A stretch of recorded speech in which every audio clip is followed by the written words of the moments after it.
رب زدنی علما رب زدنی علما رب زدنی علما رب اشرح لی صدری ویسر لی امری واحلل عقدۃ من لسانی یفقہوا قولی۔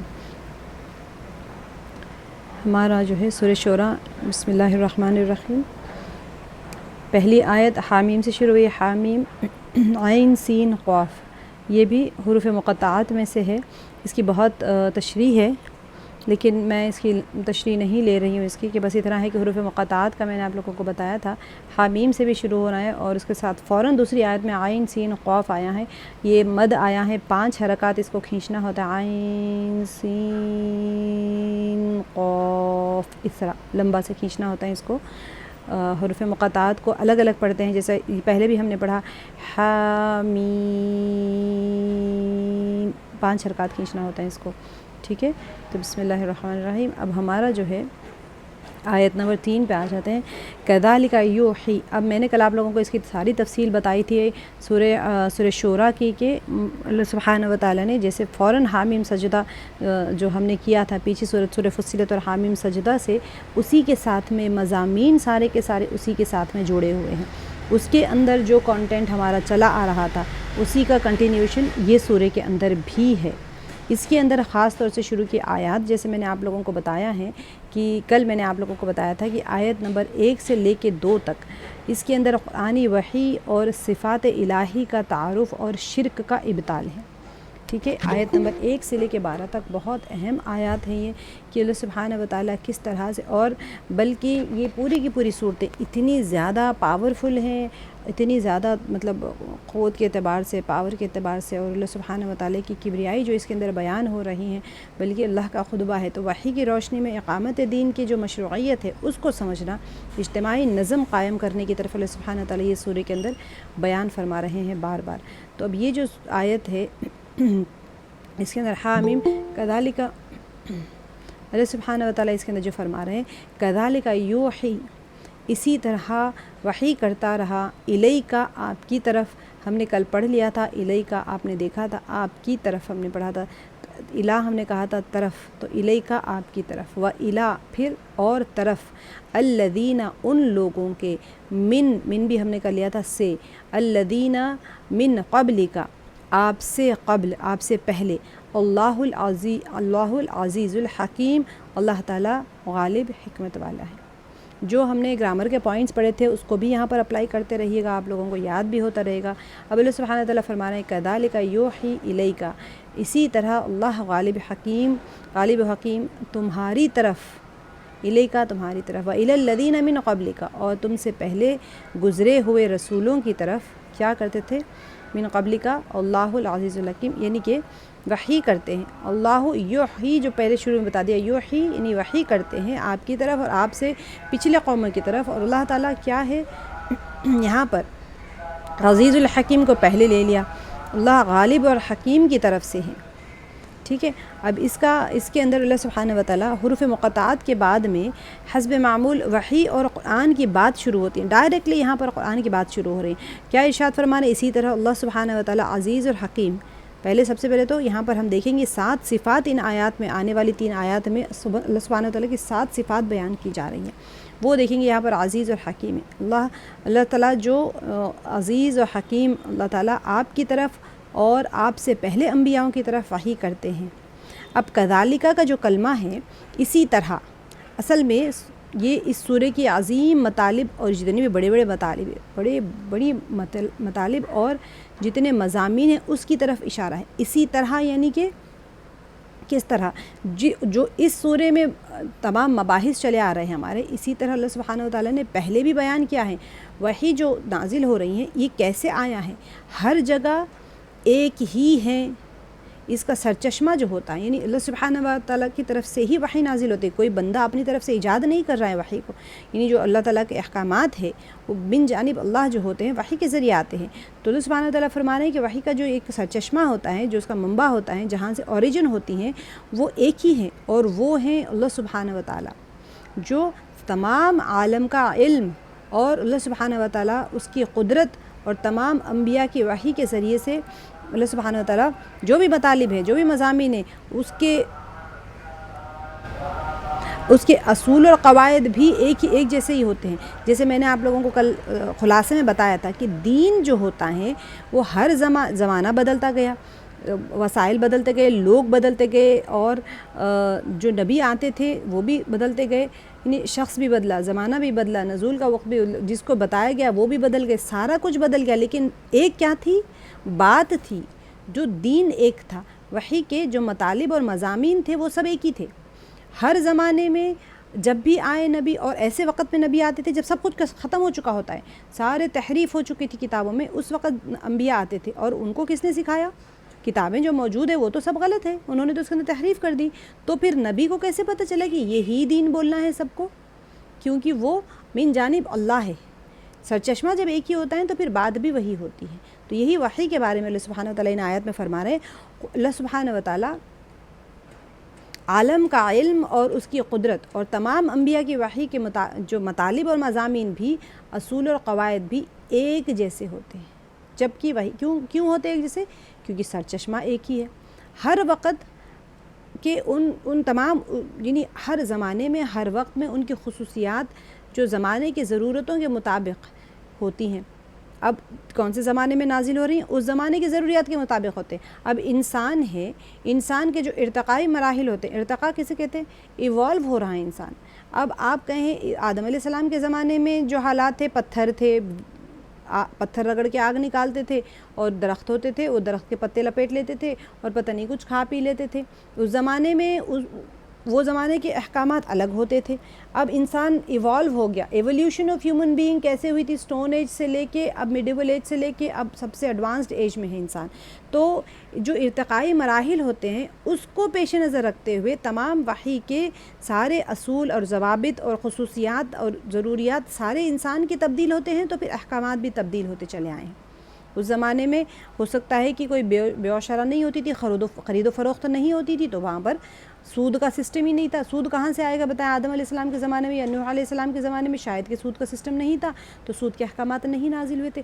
جو وحی کا سرچشمہ ایک ہے، لیکن کیا وحی کے احکامات بھی وہی ہیں سارے کے سارے؟ نہیں، وہ چینج ہوتے چلے گئے. کیسے چینج ہوتے چلے گئے؟ حالات اور زمانے کے خصوصیات کے مطابق، ضروریات کے مطابق. انسان کا جو ایولیوشن تھا وہ ایوالو ہوتے رہا. پہلے آگ بنایا، اب آگ کو کیسے کیسے طریقوں سے انڈسٹریز بنانے لگے، اب ہر طریقے سے استعمال ہو. اب قیامت تک کے انسان جتنا ایوالو ہوتا چلا جائے گا اس کے حساب سے اب وحی نہیں تبدیل ہوگی. قرآن پاک میں سب کچھ نازل ہو گیا. اب صرف سمجھتا جائے گا انسان، اس کے اوپر کھلتے چلے جائیں گے احکامات اور آیات. وہ زمانے میں جیسے جیسے سمجھتا چلے جائے گا اس اعتبار سے، اس زمانے کے اعتبار سے وہ ساری چیزیں وہی رہے گی. نہیں، اب کوئی چیز نئی آنے والی نہیں ہے. کتاب مکمل ہو گئی ہے، احکامات سب مکمل ہو گئے. اب یہی احکامات قیامت تک کے رہیں گے، لیکن پہلے الگ الگ ہوا کرتے تھے. اب کیا ہو گیا؟ یہ بات بھی انسان کو ایک توجہ دینے والی ہے کہ انہی آیات میں اللہ سبحانہ وتعالیٰ کی صفات کمالیہ میں سے 7 صفتوں کی طرف اشارہ ہے، جن میں سے ہر ایک کا کسی نہ کسی طرح وحی سے تعلق ہے. کیونکہ اللہ سبحانہ وتعالیٰ کی طرف سے احکامات آ رہے ہیں تو اس کا تعلق بھی کسی. تو 7 صفات کون سے؟ 2 صفات اسی آیت میں، ایک ہے عزیز اور دوسری ہے حکیم. اب اللہ سبحانہ وتعالیٰ کی ایک جو اللہ تعالیٰ کی جو عزیز، عزت اور قدرت کا جو معاملہ ہے وہ ناقابل شکست ہے. اس کو کوئی بھی انسان کوئی اللہ کی عزت کو اور اللہ کی قدرت کو ہرا سکتا ہے کوئی؟ تو اللہ سبحانہ وتعالیٰ کی عزت اور قدرت کا تقاضا کیا ہے؟ کہ وہ وحی اور اس کے عظیم مضامین پر اللہ تعالیٰ قدرت رکھتے ہیں. کیسے ممکن ہو سکتا ہے کہ کوئی لا آج بن گیا اور وہ کبھی بھی وہ لا غلط ثابت نہیں ہو رہا ہے، لیپس نہیں ہو رہا ہے؟ کوئی تھیوری ہوتی ہے، جیسے آئنسٹین نے بھی کوئی تھیوری بنائی ہے تو آفٹر سم ٹائم وہ لیپس ہو جاتی ہیں. آئنسٹین کی ایک تھیوری ہے، بہت سارے تھیوریز ہے فزکس کے، آپ دیکھ لیجیے گا. اسپیس کے اوپر اس نے بہت سارے تھیوریز بنائی جو لیپس ہو گئی ہیں. بہت بڑے بڑے تھیوریز اس نے بنائے ہیں، سارے کے سارے بہت سارے لیپس ہو گئے ہیں اس کے تھیوریز. جیسے جیسے ایڈوانس ہوتی چلی گئی ٹیکنالوجی، اس کی تھیوریز لیپس ہو گئی ہیں. اس زمانے کے اعتبار سے اس نے اپنی عقل استعمال کر کے ایک تھیوری بنائی. لیکن وحی کے ذریعے سے جو احکامات اترے ہیں وہ صرف اور صرف زمانے والے اس کو سمجھ کے استعمال کر رہے ہیں، لیکن کوئی تھیوری لیپس نہیں ہوتی ہے. سبحان اللہ. تو یہ جو اللہ سبحانہ وتعالیٰ کے پاس میں عظیم مضامین پر جو قدرت ہے وہ اس آیت کے اندر بتایا جا رہا ہے کہ عزیز اور حکیم ہے. اللہ سبحانہ وتعالیٰ عزیز ہے، یعنی کہ اللہ تعالیٰ کی عظمت اور قدرت اتنی زبردست ہے. اور اللہ سبحانہ وتعالیٰ کی حکمت کا تقاضا کیا ہے؟ کہ وحی ہر لحاظ سے حکمت پر مبنی ہو، اور انسان کی جو ایک ایوالو ہونے والی جو ضروریات ہے، انسان ایوالو ہو رہا ہے نا، ہر دن وہ ترقی کر رہا ہے، اس کی ضرورتیں بھی تبدیل ہو رہی ہیں، تو اس کے مطابق ہو، اس سے میچ کرنے والی ہو. ایسے نہیں ہے کہ آپ نے قرآن پاک میں ایسے احکامات لکھ دیے جو اب اپلیکیبل ہی نہیں ہے، ایسے نہیں ہے. تو حکمت کا تقاضا کیا ہے کہ انسان کی ضروریات کے اوپر مبنی ہو. وحی کا جو ہر لحاظ سے حکمت کا تقاضا یہ ہوتا ہے کہ وحی ہر لحاظ سے حکمت پر مبنی ہو، اور انسان کی جتنی بھی جو مراحل ہو، ضروریات ہے، اس کو وہ پوری کر رہی ہو. یوحا جو فرما دیا گیا، یوحی یا یوحا، وحی بھیجنا.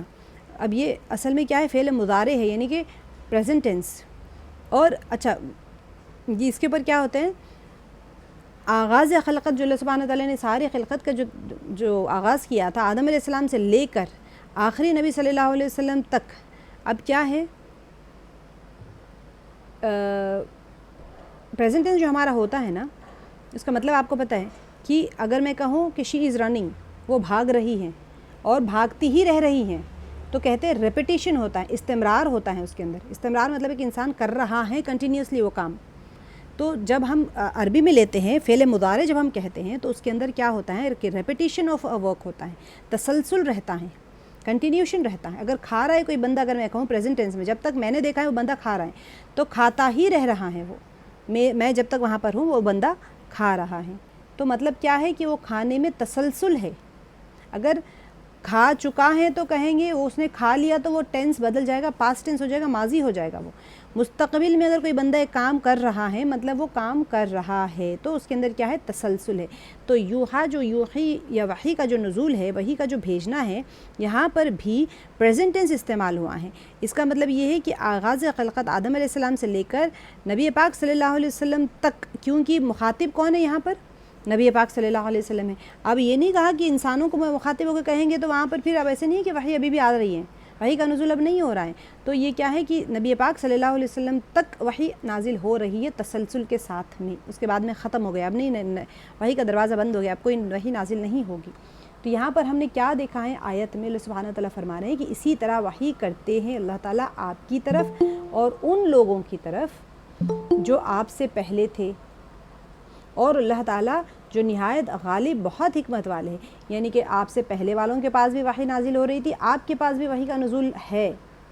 ٹھیک ہے.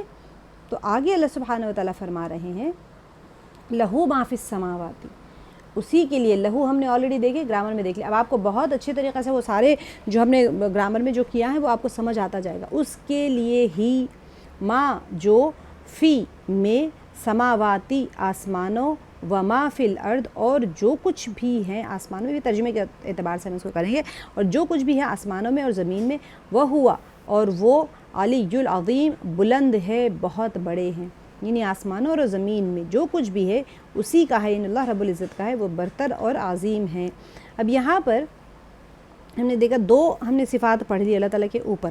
اب یہاں پر پھر فرمایا کہ جو کچھ آسمانوں میں ہے اور جو کچھ زمین میں ہے صرف اس کے لیے، یعنی اللہ سبحانہ وتعالیٰ کے لیے ہے. لہو یعنی اللہ کے لیے، اللہ ہی کے لیے ہے، ترجمہ میں کریں گے. اور وہ بلند مرتبہ اور عظمت کا مالک ہے. اب زمین اور آسمان میں اللہ سبحانہ وتعالیٰ کی ملکیت اس بات کا تقاضا کر رہی ہے نا کہ وہ اپنی مخلوق اور اس کے انجام سے بے خبر نہ ہو.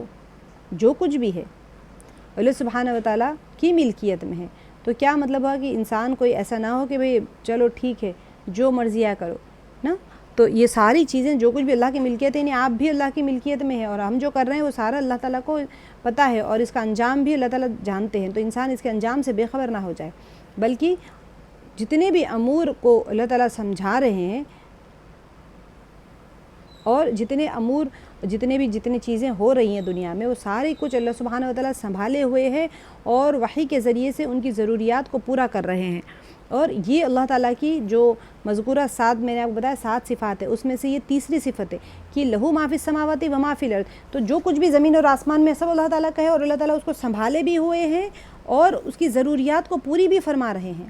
ایسے نہیں کہ اللہ تعالیٰ نے بنا کے چھوڑ دیا، ملکیت اللہ کی ہے تو اللہ تعالیٰ جس کی ملکیت ہوتی ہے اس کی ذمہ داری کیا ہوتی ہے؟ اس کو سنبھالنا بھی اسی کی ذمہ داری ہوتی ہے، اس کے انجام سے بے خبر نہ ہونا وہ بھی اسی کی ذمہ داری ہوتی ہے۔ اگر میں نے اپنا گھر بنایا ہوا ہے مثال کے طور پہ، یا کچھ اس طرح کا اپنا کام، بریانی بنانے چاہیے، سب کو بریانی جلدی آسانی سے بن جاتی ہے، بریانی بنانے کا آپ کی ذمہ داری ہے، بنا رہے ہیں تو پھر آپ وہیں کھڑے ہوں گے نا دیکھتے ہوئے کہ جل نہ جائے، پک نہ جائے، گل نہ جائے، کچھ خراب نہ ہو جائے، اور پھر جب بن جائے تو پھر آپ کی ذمہ داری ہوتی ہے کہ اس کو بانٹیں، سب تک پہنچائیں، کھانے والے کھا رہے ہیں، ایسے نہیں کہ آپ بنا کے جا کے سو گئے اور بریانی آ کے کوئی چیز جانور آ کے کھا کے چلے گا اس میں کا گوشت، ایسے نہیں۔ تو ذمہ داری جس کی ملکیت ہوتی ہے ذمہ داری بھی اسی کی ہوتی ہے۔ تو اپنی مخلوق اور اس کے انجام سے اللہ تعالیٰ بے خبر نہیں ہے، اور ہمیں بھی فرما دیا جا رہا ہے کہ تم بھی بے خبر نہ ہو جاؤ کہ تمہارا کوئی نگران نہیں ہے، کہ تم کسی کی ماتحتی میں نہیں ہو، بلکہ جتنے امور ہے جو اللہ سبحانہ وتعالیٰ اس کو سنبھالے ہوئے ہیں اور وحی کے ذریعے سے ان کی ضروریات کو پورا بھی فرما رہے ہیں، اور یہ اللہ تعالیٰ کی تیسری صفت ہے۔ اور پھر اس کے مقام کی بلندی اور عظمت کیا ہے اللہ سبحانہ وتعالیٰ کی؟ جو آیت میں اللہ تعالیٰ کی چوتھی اور پانچویں صفتیں بیان کی گئی ہیں وہ کیا ہے کہ اللہ سبحانہ وتعالیٰ اپنے بندوں کی اطاعت اور بندگی کی قطعاً احتیاج نہیں رکھتے، وہ محتاج نہیں ہے ہمارے کہ ہم اللہ کی بندگی کریں۔ اللہ سبحانہ وتعالیٰ اگر اللہ نے بندوں کے لیے عبادت کا جو ہمیں بتایا گیا ہے، ہمیں بتایا کہ اللہ تعالیٰ تم عبادت کرو، تو وہ کیوں بتایا؟ وحی کے ذریعے سے جو اللہ تعالیٰ نے بتایا ہے صرف اس لیے کہ وہ ہمارے یعنی بندوں کو اللہ تعالیٰ نے کیا کیا ہے کہ ہمارے لیے جود و سخا کے لیے اللہ تعالیٰ نے بتایا کہ تم یہ کام کرو تو تمہیں یہ چیز عطا کر دی جائے گی۔ اللہ تعالیٰ کو ہماری عبادتوں کی ضرورت نہیں ہے، کیوں؟ کیونکہ اللہ سبحانہ تعالیٰ علی ہے کہ وَهُوَ الْعَلِيُّ الْعَظِيمُ، وہ اللہ سبحانہ تعالیٰ خوب بلند ہے اور عظمت والے ہیں۔ اوپر کی جو آیت تھی ہماری اس کے اندر ہم نے کیا عزیز الحکیم، اللہ تعالیٰ نہایت غالب اور بہت حکمت والے ہیں۔ اور یہاں پر اللہ سبحانہ وتعالیٰ نے کہ جو تیسری صفت تھی وہ اللہ ہی کے لیے، لہو ما فی السماوات و ما فی الارض، جو کچھ بھی زمین اور آسمان میں سب اللہ کی ملکیت ہے، اور اللہ سبحانہ وتعالیٰ اپنی ملکیت کو سنبھالے ہوئے ہیں، اس سے بے خبر نہیں ہے، بلکہ اس کی ضروریات کو بھی پوری کر رہے ہیں، اس کو سنبھالے بھی ہوئے ہیں، اور اس کی جتنی روزانہ کی استمراری طور پہ اس کی ضروریات کو اللہ تعالیٰ وحی کے ذریعے سے پوری فرما چکے ہیں اب تک کہ جب نبی صلی اللہ علیہ وسلم کے اوپر فرما رہے ہیں وہ آیت نازل ہوئی تھی، اور اللہ تعالیٰ کو ہماری عبادتوں کی ضرورت نہیں ہے۔ اللہ تعالیٰ نے ہمیں کہا ہے کہ ٹھیک ہے تم عبادت کرو، تو اللہ تعالیٰ جو بلندی اور عظمت سب اللہ کے لیے ہے، اور اللہ تعالیٰ ہمیں جو عبادت کا حکم فرمائے وہ اس لیے کہ بندہ جو ہوتا ہے وہ یہ عبادتوں کے ذریعے سے وہ فائدے حاصل کر لے جو اللہ نے وعدہ فرمایا ہے۔ ایسا نہیں ہے کہ ہم اللہ تعالیٰ ہماری عبادتوں کے محتاج ہے، جیسے ہم نے پڑھ لیا الحمد میں تکاد السماوات یتفطرن من فوقہن والملائکۃ یسبحون بحمدہ، کیا فرمایا؟ تکاد قریب ہیں، السماوات آسمان، یتفطرن کہ پھٹ پڑے، سبحان اللہ، من فوقہن اپنے اوپر سے، والملائکۃ اور فرشتے، یسبحون وہ تسبیح کر رہے ہیں، بحمدی اپنے رب کے حمد کے ساتھ میں، یعنی ربہم اپنے، آپ دیکھیں ربہم آپ نے پڑھ لیا، من پڑھ لیا آپ نے، ٹھیک ہے، آپ دیکھیں جہاں پر آئے گا آپ کو خود اندازہ ہوگا کہ آپ کے الفاظ سے آپ کو واقفیت ہو رہی، جو میں نے آپ کو ٹیبل دیا تھا اس کو بہت اچھی طریقے سے یاد کریے۔ تو یسبحون بحمدی اپنے رب کے ساتھ حمد کی، ویستغفرون اور وہ بخشش مانگتے ہیں، لمن اس کے لیے، فی الارض جو زمین میں ہے، الا خبردار، ان اللہ بے شک اللہ تعالیٰ، هو الغفور الرحیم وہ غفور ہے اور وہ رحیم ہے۔ یہاں پر بامحاورہ دیکھ لیجیے، قریب ہے کہ آسمان اوپر سے پھٹ پڑے، فرشتے اپنے رب کی حمد کے ساتھ اس کی تسبیح کر رہے ہیں، اور زمین والوں کے حق میں درگزر کی درخواستیں کیے جاتے ہیں۔ سبحان اللہ، اتنی پیاری آیت کا ٹکڑا ہے یہ، ہم نے آلریڈی پڑھ لیا ہے سورہ مؤمن میں بھی کہ کس طرح سے حاملین عرش ہمارے لیے دعا کرتے ہیں۔ آگاہ رہو، حقیقت میں اللہ غفور الرحیم ہی ہیں۔ اس کی تفسیر میں دیکھیں کہ قریب ہیں کہ اللہ کی طرف سے، یعنی یہاں پر جو فرمایا جا رہا ہے تکاد السماوات یتفطرن من فوقہن، قریب ہیں آسمان پھٹ جائے اپنے اوپر، یعنی کہ اللہ کی طرف سے باعظمت وحی کے نزول، یا مشرکین کی اللہ کی ذات پاک کی طرف جو وہ تہمتیں لگاتے ہیں نا، اور بتوں کے شریک بنانے کی وجہ سے آسمان اوپر سے پھٹ جائیں۔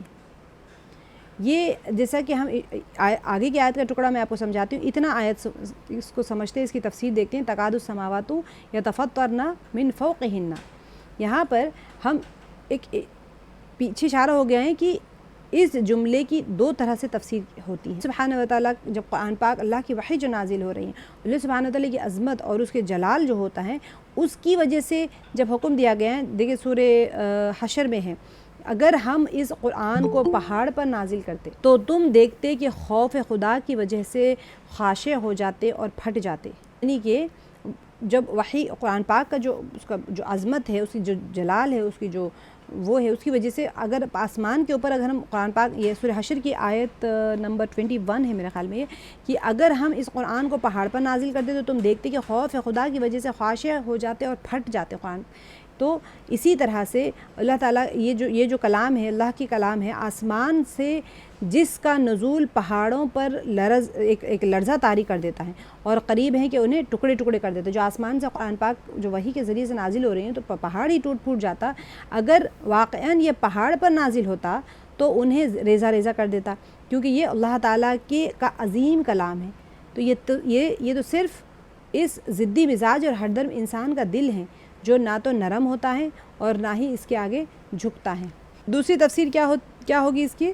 ایک تو یہ ہے جو اللہ تعالیٰ فرما رہے ہیں کہ زمین پھٹ سکتی ہے تو آسمان بھی، قریب ہے کہ آسمان پھٹ جائے اپنے اوپر سے، تو یعنی جس طرح سے زمین پھٹ جاتی ہیں جب اگر پہاڑ کے اوپر رکھا جائے تو وہ پھٹ جائے، تو آسمان بھی پھٹ جائے گا، قریب ہے کہ آسمان پھٹ جائے۔ تو اس کی ایک تفسیر یہ ہوئی کہ اللہ سبحانہ و تعالیٰ کی جو وحی ہے، کلام ہے، اس کے خوف سے، خشوع کی وجہ سے آسمان پھٹ جائے۔ دوسری اس کی تفسیر ہے جو مشرکین مکہ ہے، وہ لوگ جو شرک کرتے ہیں، بت پرستی کرتے ہیں، اس کی وجہ سے آسمان پھٹ پڑے، کیونکہ وہ مشرکین مکہ، اللہ سبحانہ وتعالیٰ ہم نے سورہ زمر میں پڑھا تھا کہ اللہ کا جو حق ہے اس کا حق ادا نہیں کیا، تو اس میں کیا پڑھا تھا ہم نے کہ اللہ سبحانہ وتعالیٰ کی کبریائی کا حق کیا تھا؟ عبادت کا، اور تم نے ایک ادنا سے بت کو اللہ کے مقابلے میں کھڑا کر دیا کہ تم اس کی عبادت کرتے ہو اللہ کے مقابلے میں، جو اللہ تعالیٰ نے زمین اور آسمان کو پیدا کیا ہے، تو تم نے تو حق عبادت ہی صحیح سے ادا نہیں کیا اور ایک ادنا سی چیز کو اللہ کے مقابلے میں کھڑا کر دیا۔ تو وہ جو مشرکین مکہ جو بت پرستی کرتے تھے اس کی وجہ سے آسمان پھٹ پڑے، کیونکہ وہ پست ترین مخلوق کو کائنات کے عظیم جو مبدع ہے اس کا شریک بناتے ہیں۔ اللہ سبحانہ وتعالیٰ کی کبریائی کے مقابلے میں سب سے پسترین بت ہے، پتھر ہے، جس کا اپنا کوئی وجود ہی نہیں ہوتا ہے۔ تو پہلی تفسیر میں کیا ہے کہ زمین جس طرح پھٹ جاتی ہے، اسی طرح سے آسمان بھی اللہ کے خوف سے اور خشوع کی وجہ سے کچھ ایک ٹکڑا پھٹ نہ جائے، جیسے کہ قاد السماوات یطفت، یہ جو آیت ہے اس کے اندر یہ ایک اور جگہ بھی آ رہا ہے سورہ مریم میں آیت نمبر 90 اور 91 میں، کہ نزدیک ہے کہ اس بات کی وجہ سے آسمان ٹکڑے ٹکڑے ہو جائے، زمین پھٹ جائے اور پہاڑ زور سے ٹوٹ پڑیں، کیونکہ وہ اللہ سبحانہ وتعالیٰ کے لیے اولاد کے قائل ہو چکے ہیں۔ یہ سورہ مریم میں آیا تھا۔ یہاں پر اس آیت میں تو صرف یہ ہے کہ آسمان پھٹ جائے، لیکن سورہ حشر میں کیا آیا ہے؟ سورہ حشر کی جو تفسیر ہے، اس کی جو آیت ہے، اس کا یہ ہے کہ اگر ہم اس قرآن کو پہاڑ پر نازل کرتے تو تم دیکھتے کہ خوف خدا کی وجہ سے خاشع ہو جاتے اور پھٹ جاتے۔ تو یہ دونوں تفسیر بالتفسیر کہتے ہیں اس کو، کہ ایک آیت کی تفسیر دوسری آیت کی تفسیر سے کیا جاتا ہے۔ تو آسمان کے پھٹ جانے کی سے کیا مراد ہے؟ تو یہ دونوں چیزیں مراد ہو سکتی ہیں۔ آسمان اور پہاڑ دونوں ٹھوس چیزیں ہیں جو وحی کی عظمت یا کفار مشرکین کے یہ جو ان کا ایک جو بیجا گفتگو ہوتی ہے اس کے سامنے کیسے پھٹ سکتے ہیں۔ اس کا مجموعہ ہے، جتنی بھی کائنات ہے اس کے اندر جمادات اور نباتات کا مجموعہ ہے، تو ایک طرح کے عقل و شعور کا حامل ہے۔ اب ہم دیکھتے ہیں کہ ہم اس کا آپ انسان ہیں، ہم کوئی چیز کو دیکھ سکتے ہیں، سن سکتے ہیں، سمجھ سکتے ہیں، ذکر کر سکتے ہیں، لیکن پتھر ہے یا درخت ہے، ہم سوچتے ہیں کہ ان کو عقل نہیں ہے، لیکن ان کو بھی عقل ہے، یہ بھی ادراک کر سکتے ہیں۔ تو اسی بنا پر اللہ سبحانہ وتعالیٰ کی حمد اور تسبیح کرتے ہیں اور اس کے کلام کے آگے سر جھکائے ہوئے ہیں۔ ہم نہیں سن سکتے کیونکہ ان کے اندر بہت ہی تھوڑی سی عقل ہے، یعنی ہم اس کا ادراک نہیں کر سکتے ان کے اندر کیا، اسی لیے وہ مکلف بھی نہیں ہے شریعت کے، ان کے اوپر کوئی شریعت کا قانون لاگو نہیں ہوتا۔ اگر ایک پتھر گر پڑا نیچے اور کوئی آدمی مر گیا تو آپ پتھر کو سزا نہیں دیں گے، نہ قیامت میں اس کو سزا ملے گی کہ تم گر پڑے تو ایک آدمی مر گیا، یہ درخت گر گیا کسی کے اوپر تو پھر یہ نہیں کہا جائے گا کہ درخت کو پھانسی پہ لگایا جائے، کیونکہ وہ شریعت کے مکلف نہیں ہے۔ ان کی جو اندر عقل اور شعور ہے اس کا مادہ بہت تھوڑا ہے۔ وحی کس کے اوپر آئی ہے؟ انسان اور جنات کے اوپر آئی ہے، کیونکہ عقل کا مادہ اللہ تعالیٰ نے معیار کے مطابق رکھا ہوا ہے۔ تو جب عقل دی ہے، شعور دیا ہے، ادراک دیا ہے چیزوں کو دیکھنے سننے سمجھنے کا، تو پھر وہ شریعت کے مکلف بھی ہو جائیں گے۔ اسی لیے مجنون کے اوپر مکلف نہیں ہوتا شریعت، کیوں نہیں ہوتا؟ کیونکہ اس کو عقل و شعور ہی نہیں ہے۔ تو یہاں پر یہ بتایا جا رہا ہے کہ یہ جو درخت ہے، یہ جو پہاڑ ہے یا آسمان ہے، ان کے اندر بھی ادراک ہے، عقل ہے، لیکن ہمیں نہیں پتہ، شعور کا معیار الگ ہے ان کا۔ اسی وجہ سے یہ بھی اللہ کی تسبیح میں لگے ہوئے ہوتے ہیں، اور یہ اللہ کے خوف سے، اللہ کی عظمت سے، اللہ کی ہیبت سے وہ بھی کانپ جاتے ہیں اور وہ بھی ٹوٹ جاتے ہیں۔ یہ تعبیر اس مطلب کی ہوگی کہ اہمیت اور عظمت کے لیے ہے کہ جیسے ہم کہتے ہیں کہ فلاں حادثہ اس قدر عظیم تھا گویا آسمان زمین پر ٹوٹ پڑا، ہم جو عموماً الفاظ میں اپنے بولتے ہیں نا، تو یہ اس طرح بھی ممکن ہو سکتا ہے۔ اب آیت کے جو آگے اللہ تعالیٰ فرما رہے ہیں، یہ آپ کو اتنا حصہ سمجھ آئے، میں اس کو واضح طور پہ اسی لیے بتا رہی تھی، تکاد السماوات یتفطرن من فوقہن، اس کی جو تفسیر تھی، نکات وہ بہت اہم تھے کہ آسمان کیسے پھٹ جائے اور کیوں پھٹتا ہے۔ تو دونوں آیتیں قرآن پاک کی ہی ہے، اللہ کے خوف سے بھی، اور انسان جب گناہ کرتا ہے تو اس کی گناہ یعنی اتنا اس نے گرا دیا ہے نیچے اللہ سبحانہ و تعالیٰ کی کبریائی کو، ایک ادنا سی چیز کے ساتھ میں اس کی گفتگو کی وجہ سے آسمان کے قریب ہے کہ آسمان ٹوٹ پڑے اس کی گناہوں کی وجہ سے۔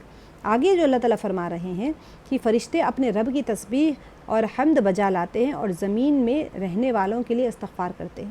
یہ بہت اہم چیز ہے، یہ جو اس کے اندر والملائکۃ یسبحون بحمد ربہم، اور فرشتے تسبیح کرتے ہیں اپنے رب کی حمد کے ساتھ میں۔ وَيَسْتَغْفِرُونَ لِمَنْ فِي الْأَرْضِ، اور وہ مغفرت مانگتے رہتے ہیں ان کے لیے جو زمین میں ہیں۔ اس عظیم آسمانی وحی کے حامل فرشتے ہمیشہ اللہ کی حمد اور تسبیح بجا لاتے ہیں۔ جو آسمان کا ذکر اوپر آیا ہے اس سے یہ آ گیا ہے کہ یہاں پر اللہ کی حمد اور تسبیح بجا لاتے ہیں، اور اس کی ہر کمال کے ساتھ میں اللہ تعالیٰ کی تعریف بیان کرتے ہیں، اور اسے ہر نقص سے منزہ اور مبرہ سمجھتے ہیں۔ اللہ تعالیٰ میں تو کوئی نقص ہے ہی نہیں، تو اللہ تعالیٰ کی تسبیح فرشتے جیسے کر سکتے ہیں، انسان نہیں کر سکتا۔ اور انسان کو حکم فرمایا گیا ہے، اس وحی کے جتنے بھی اللہ تعالیٰ نے مضامین بتائے ہیں اس میں اللہ تعالیٰ کی طرف سے کچھ فرائض اور ان کی ادائیگی کا حکم ہے، اور ہو سکتا ہے کہ اس بارے میں مؤمنین سے کسی قسم کی لغزش سرزد ہو جائے، لہٰذا قرآن کہتا ہے کہ فرشتے مؤمنین کی امداد کے لیے آگے بڑھتے ہیں اور ان کی لغزشوں کی معافی چاہتے ہیں اور اللہ سے ان کے لیے مغفرت طلب کرتے ہیں۔ سبحان اللہ، اللہ تعالیٰ کا کتنا کرم ہے نا کہ ہم فرشتے یسبحون بحمد ربہم، اپنے رب کی تسبیح بیان کرتے ہیں اپنے رب کی حمد کے ساتھ میں، اور کیا کرتے ہیں؟ یستغفرون لمن فی الارض۔ اب زمین کے اوپر وحی نازل ہوئی آسمان کی طرف سے، فرشتے بھی ذکر میں، حمد میں، تسبیح میں ہے، اس کے باوجود انسان مکلف ہو گیا احکامات کے اوپر عمل کرنے کے لیے، لیکن اگر ہم سے کوئی لغزش سرزد ہو جائے تو کیا کرتے ہیں فرشتے؟ ہمارے لیے استغفار کر رہے ہیں۔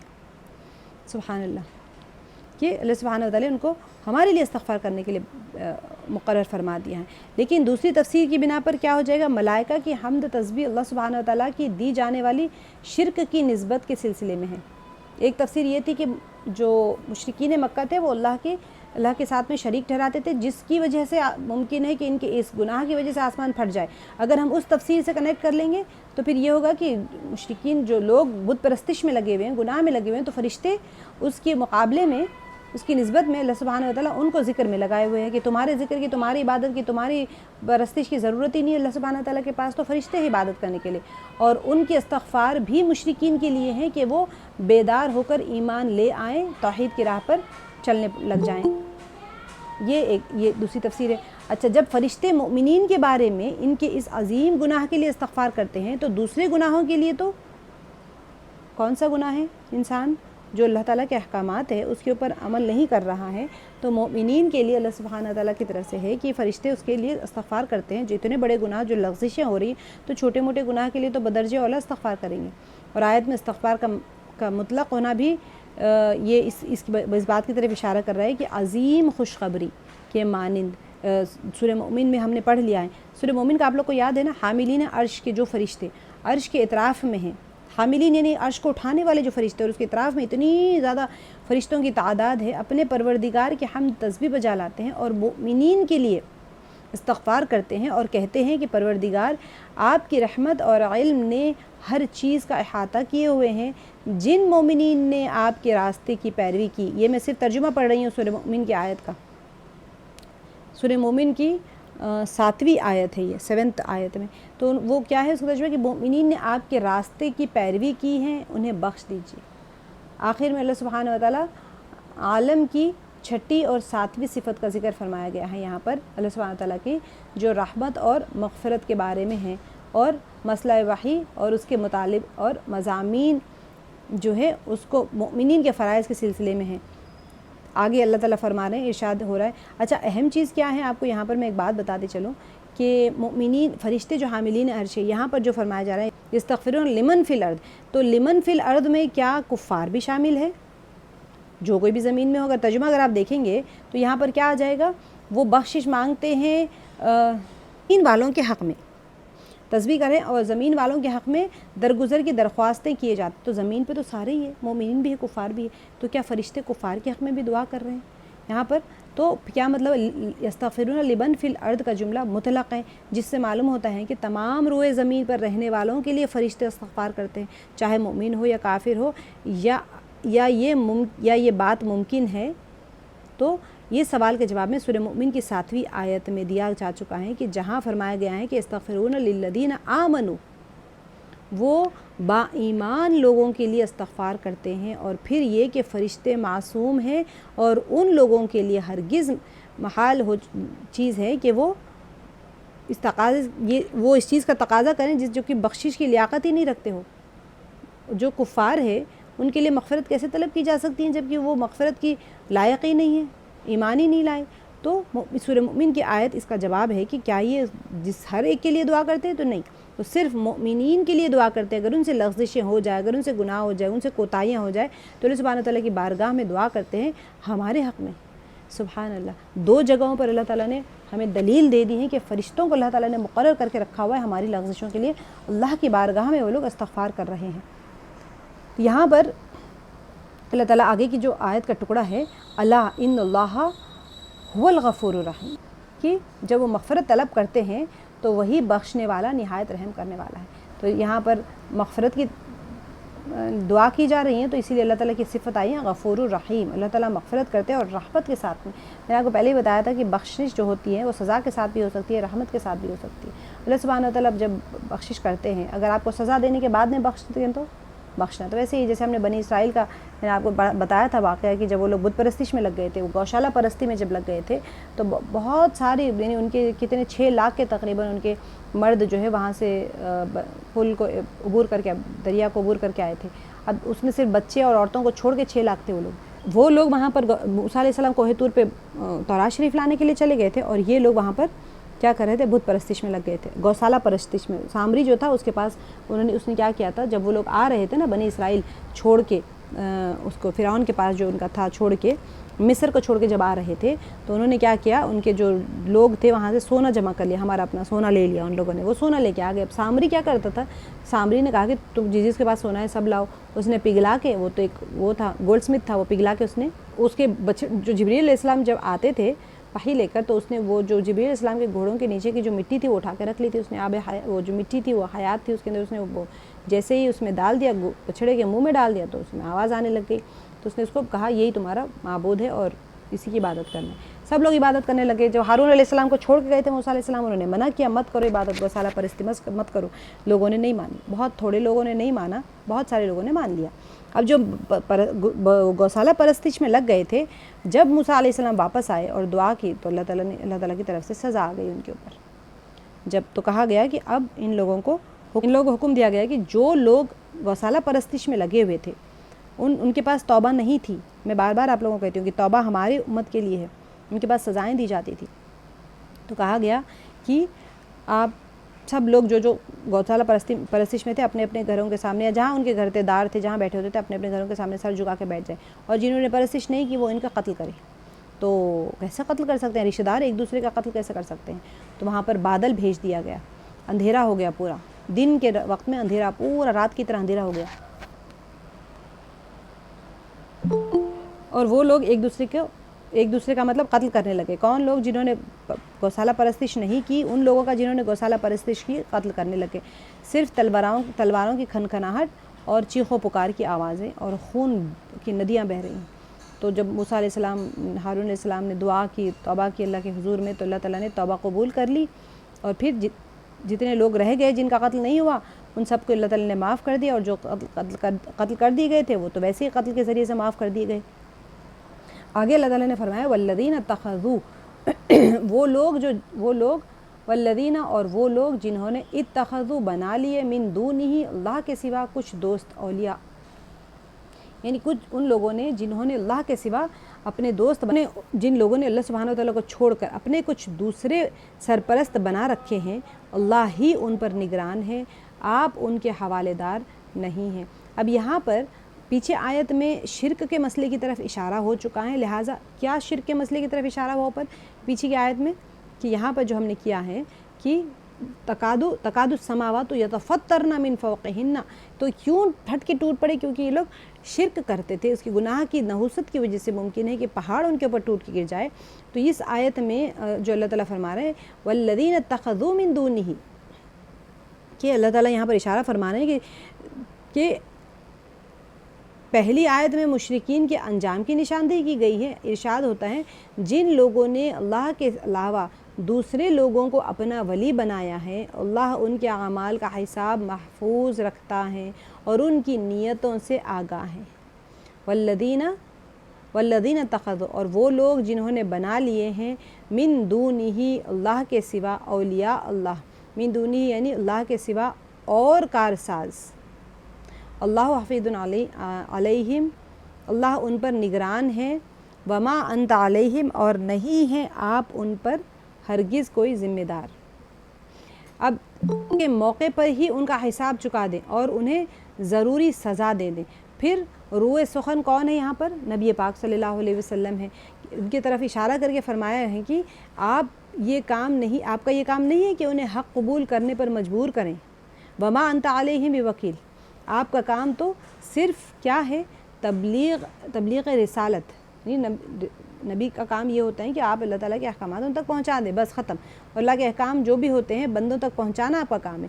اس جملے سے ملتے جلتے اور بھی بہت سے جملے قرآن پاک میں آتے ہیں کہ آپ ذمہ دار نہیں ہیں۔ لوگ آپ سے دعا کرتے تھے، روتے تھے بہت زیادہ کہ میں اتنا دعوت دے رہا ہوں، یہ لوگ مان نہیں رہے۔ سورہ کہف میں بھی آپ نے دیکھا تو کیا آپ اپنے آپ کو ہلاک کر لیں گے ان کو اگر یہ لوگ نہ مانیں آپ کی بات تو یہ آپ ذمہ دار نہیں ہیں۔ بہت جگہوں پر آئے ہیں قرآن پاک میں، آپ کا کام تو صرف دعوت دینا ہے، بات کا پہنچا دینا ہے۔ اگر یہ عمل نہیں کرتے ہیں تو آپ ذمہ دار نہیں، آپ اپنے آپ کو ہلاک نہ کریں ان کے پیچھے رو رو کے۔ تو یہ آیت اس حقیقت کو بیان کر رہی ہیں کہ اللہ سبحانہ وتعالیٰ چاہتے ہیں کہ اس کے بندے آزاد رہ کر اللہ سبحانہ وتعالیٰ کے راستے کو اپنائیں، کیونکہ ایمان اور عمل صالح کی حقیقت قدر و قیمت کیا ہے؟ حقیقی قدر و قیمت کیا ہے؟ اسی وقت ہوتی ہیں جب اسے بغیر کسی پابندی کے اپنایا جائے اور مجبوری سے لایا جانے والا ایمان اور انجام دیا جانے والا عمل صحیح معنوں میں کسی قدر و قیمت اور اہمیت کا حامل نہیں ہوتا۔ یہ جو کہا جاتا ہے کہ تلوار کے زور کے اوپر اسلام پھیلا گیا، تو اللہ سبحانہ وتعالیٰ تو یہاں پر خود فرما رہے ہیں والذین اتخذوا من دونہ اولیاء اللہ حفیظ علیہم وما انت علیہم بوکیل، اور وہ لوگ جنہوں نے بنا لیے ہیں اس کے سوا اور کارساز، اللہ ان پر نگران ہیں اور نہیں ہیں آپ ان پر ہرگز کوئی ذمہ دار۔ آپ نہیں، آپ کے اوپر ذمہ داری نہیں ہے۔ تو یہاں پر یہی بتایا جا رہا ہے کہ زبردستی کوئی عمل کرنے کے اوپر کسی کو زبردستی نہیں کیا جائے گا، کسی کو ایمان لانے کے اوپر زبردستی نہیں کی جائے گی، وہ تو بے فائدہ ہو جائے گا اگر انسان اس طرح سے کرے، اس کے اندر کوئی اہمیت ہی نہیں ہوگی۔ اللہ تعالیٰ آگے فرما رہے ہیں آگے کی آیت میں وَكَذَلِكَ أَوْحَيْنَا إِلَيْكَ قُرْآنًا عَرَبِيًّا، اور اسی طرح اوحینا وحی کی ہم نے الیکا آپ کی طرف قرآن عربی عربی قرآن کی لتنذر تاکہ آپ خبردار کر دیں ام القری یعنی مکے والوں کو، ومن حولہا اور جو اس کے آس پاس ہیں، وتنذر اور آپ خبردار کر دیجئے یوم الجمع جمع ہونے والے دن سے، لا ریب فیہ نہیں ہے کوئی شک اس میں، فریق فی الجنت ایک گروہ ہوگا جنت میں، وفریق فی السعیر اور ایک گروہ ہوگا دوزخ میں۔ اب یہ دیکھیں بہت ہی تنبیہ والی آیت ہے۔ اسی طرح وَكَذَلِكَ ہاں اسی طرح اے نبی صلی اللہ علیہ وسلم یہ قرآن عربی ہم نے آپ کی طرف وحی کیا ہے تاکہ ہم بستیوں کے مرکز یعنی شہر مکہ اور اس کے گرد و پیش رہنے والوں کو خبردار کر دیں، تاکہ آپ بستیوں کے مرکز یعنی جو مکہ مکرمہ ہے اور اس کے ارد گرد یعنی گرد و پیش رہنے والوں کو خبردار کر دیں اور جمع ہونے کے دن سے ڈرا دیں جس کے آنے میں کوئی شک نہیں۔ ایک گروہ کو جنت میں جانا ہے اور دوسرے گروہ کو دوزخ میں جانا ہے۔ یہاں پر بھی وحی کے متعلق ہی کہا جا رہا ہے کہ وحی میں شک نہ کرو۔ تو اللہ تعالیٰ نے مسئلے وحی کو بیان کیا جا رہا ہے یہاں پر، اور اگر سابقہ آیات میں خود وحی کی بات ہو رہی تھی تو یہاں پر وحی کا مقصد بتایا جا رہا ہے، لیکن چونکہ ڈرانا جو ہے اس کی تاثیر خصوصاً نادان اور ہردرم لوگوں کے دلوں پہ زیادہ ہوتی ہیں۔ تاثیر کس کے دل پہ ہوگی؟ نادان ہوگی، کوئی ہردرمی جو کرتے ہیں ان کے دلوں پہ زیادہ ہوگی، لہٰذا آیت میں بھی 2 مرتبہ ڈرانے کا بیان آیا ہے۔ البتہ فرق اتنا ہے کہ پہلے مرحلے میں ڈرائے جانے والے لوگوں کی بات ہے، اور دوسرے مرحلے میں جس چیز سے ڈرایا جا رہا ہے یعنی قیامت کی، جس دن کے تمام انسانوں کے اجتماع کی وجہ سے ذلت اور رسوائی سخت اور دردناک ہوگی۔